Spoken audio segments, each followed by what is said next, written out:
धातु के बारीक कण ओजोन को पहुंचा रहे नुकसान।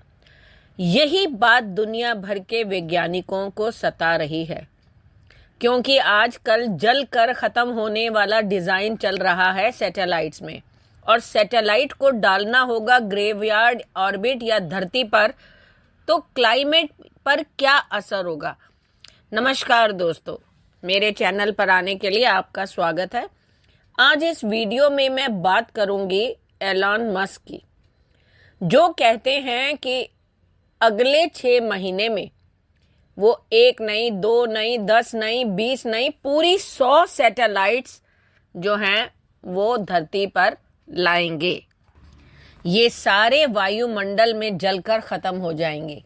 इस तरह से सैटेलाइट के वायुमंडल में जलने से धरती के जलवायु पर असर पड़ रहा है। आप तो जानते ही हैं कि ओजोन लेयर पतली हो रही है, और यही बात जो है ना दुनिया भर के वैज्ञानिकों को सता रही है, क्योंकि एलन मस्क ने कहा है कि वो अपने 100 स्टारलिंक सैटेलाइट्स को अगले 6 महीने में धरती पर गिराएंगे, क्योंकि इस सैटेलाइट के डिजाइन में गड़बड़ी है। वो फेल होकर सैटेलाइट्स या स्पेसक्राफ्ट्स को नुकसान पहुंचा सकते हैं। इसलिए उनकी स्पेसएक्स कंपनी इन स्टारलिंक सैटेलाइट्स को डी ऑर्बिट करेगी। डी ऑर्बिट का मतलब हुआ कि सैटेलाइट्स को धरती पर लाया जाएगा। इस दौरान वह वायुमंडल पार करेगा। बस यहीं पर सैटेलाइट की बची खुची जिंदगी भी खत्म हो जाएगी, वो जलकर खाक हो जाएंगे।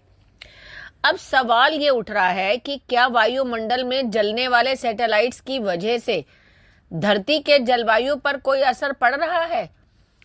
दुनिया भर के कई वैज्ञानिक इस बात को लेकर परेशान हैं कि जिस तरह से सैटेलाइट वायुमंडल पार करके धरती की तरफ आ रहे हैं या फिर लाए जा रहे हैं, उससे वायुमंडल खराब हो रहा है। इसका असर धरती के जलवायु पर भी पड़ रहा है, क्योंकि इन सैटेलाइट्स में ओजोन को कम करने वाले धातु होते हैं। ये धातु स्ट्रेटोस्फेयर में बारीक कणों के रूप में घूमते रहते हैं। इससे ओजोन की परत में कमी आती है। धरती की निचली कक्षा यानी लोअर अर्थ ऑर्बिट सबसे ज्यादा सैटेलाइट्स का घर है। यहाँ पर अकेले एलन मस्क के 5000 से ज्यादा, मैं क्या फिर दोहरा रही हूँ, 5000 से ज्यादा स्टारलिंक सैटेलाइट्स घूम रहे हैं। इस समय अंतरिक्ष में कचरा साफ करना सबसे बड़ी चुनौती है। 5 साल पहले अमेरिका ने नया और सख्त नियम बनाया था कि जो भी सैटेलाइट्स लॉन्च होंगे उन्हें 25 साल के अंदर वापस धरती पर लाना होगा, या ऑर्बिट से दूर हटाना होगा, या तो ऊपर अंतरिक्ष में ग्रेवयार्ड ऑर्बिट में डालना होगा, या धरती पर लाकर खत्म करना पड़ेगा। इन सैटेलाइट्स में थोड़ा बहुत फ्यूल होता है, जो धरती पर लाते समय या तो खत्म कर दिया जाता है या फिर से वो वायुमंडल में जलकर खत्म होता है। इस फ्यूल की वजह से वायुमंडल में केमिकल रिएक्शन होता है। आमतौर पे इन सैटेलाइट्स को प्रशांत महासागर में मौजूद पॉइंट नेमो में गिराया जाता है। इन सब के बावजूद कई बार सैटेलाइट अनियंत्रित तरीके से नीचे आते हैं। वे कहाँ गिरेंगे इसका पता करना मुश्किल होता है।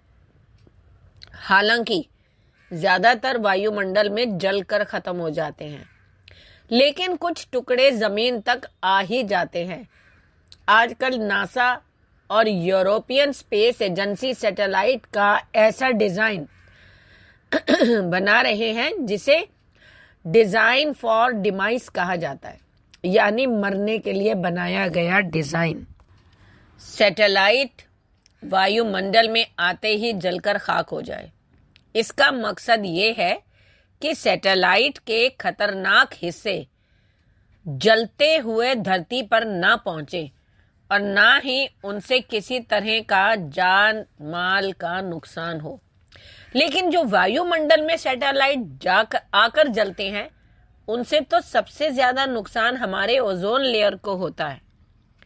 आपको क्या लगता है कि क्या एलन मस्क को ये करना चाहिए?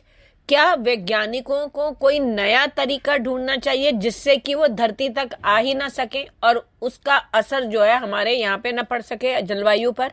ग्लोबल वार्मिंग और ये सब सारी उसी चीजों के नतीजे हैं।